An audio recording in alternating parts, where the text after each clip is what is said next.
Katulad ko rin ba kayo na nabudol ni Shopee sa 70% off nila?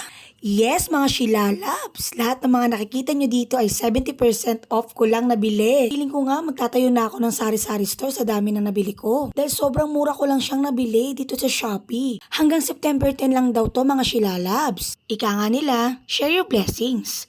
Pag-uwi nga namin kanina ng asawa ko, 5 parcel agad yung natanggap ko. Kahit sa supermarket ako siguro bumili, wala akong makukuhang 70% off. Dito lang kay Shopee. Lalo na ngayon may pasok na mga bata, mas makakatipid ako magpabaon sa kanila ng mga biscuits. Kasi imbis na bibili ako ng 7 pesos na biscuit, makukuha ko lang siya ng 350 kay Shopee. Crush Graham, nabili ko lang din ng 25 pesos ang isa. Presto cream na biscuit, 93 pesos lang ang 30 pieces. Dove soap na 90 grams, luhan, 98 pesos ko lang siya nabili.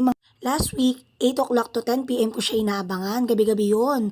Pero ngayon, simula September 1 hanggang September 10, all day na yung pag-check out ng 70% off kay Shopee. Pero syempre, pamigay nilang voucher, once mo lang siya ma-check out. Kasi 1 device lang per Shopee account, kaya once lang. Kaya ang ginagawa ko, yung Shopee account ng asawa ko at yung Shopee account ng cellphone ko, araw-araw 2 beses ako mo-order. Kaya minsan, ang parcel ko na dumarating sa bahay, 4, 4, 5, 6. May sa muna nga akong di nakakapag-grocery eh. Piliin nyo lang yung mga i-check out nyo na sa tingin nyo magagamit nyo talaga at saka mapapakinabangan. Ako kasi mga tinarget ko talaga yung mga pagkain at saka yung mga pambaon ng mga anak ko sa school. Sobrang laki na nga talaga na nakukuha kong discount dito kay Shopee. Minsan nga yung mga gagamitin ko na rin sa Christmas eh. Binibili ko na rin katulad ng Graham Crush at saka ng Nestle Cream. Mga Shilalab, tuturuan ko kayo kung papaano. Una, punta kayo sa Shopee apps. Tapos, hanapin nyo dito yung live. Yes, yung live button nila. Kasi dito makikita mo kung sino-sino yung mga nagla-live na mga seller. And then, punta ka dyan. Bawat seller, meron sila mga kanya-kanyang cart. Iba-iba yung mga item na nasa cart nila. So, syempre, pipili ka nung mga sa tingin mo na kailangan mo nga at saka yung mga gagamitin mo. And then, pag nakapag-decide ka na, punta ka sa basket nila. Pag nakapili ka na kung anong bibilin mo,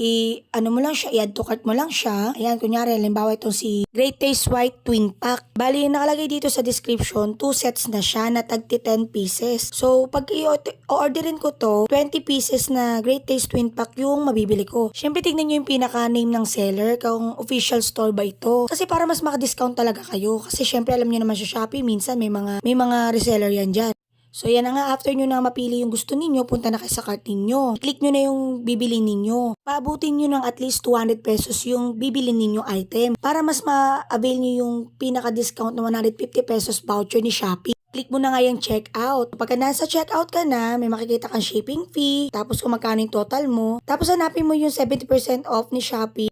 Ulitin ko lang ha, kailangan mo muna manood ng live na mapapanood lang doon sa Shopee Live nila.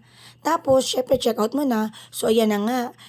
Ang item ko is 242 plus shipping fee na 38 pesos. So, magtototal dapat siya ng 280 pesos. Pero dahil ginamitan ko nga ng platform voucher ni Shopee na 150 pesos, instead of paying na 280 pesos, 130 na lang. O, diba? Ako lang ba ang nagpapabudol? O, magpabudol ka na rin para makatipid ka katulad ko. So, ayun lang. Salamat sa panonood. Bye!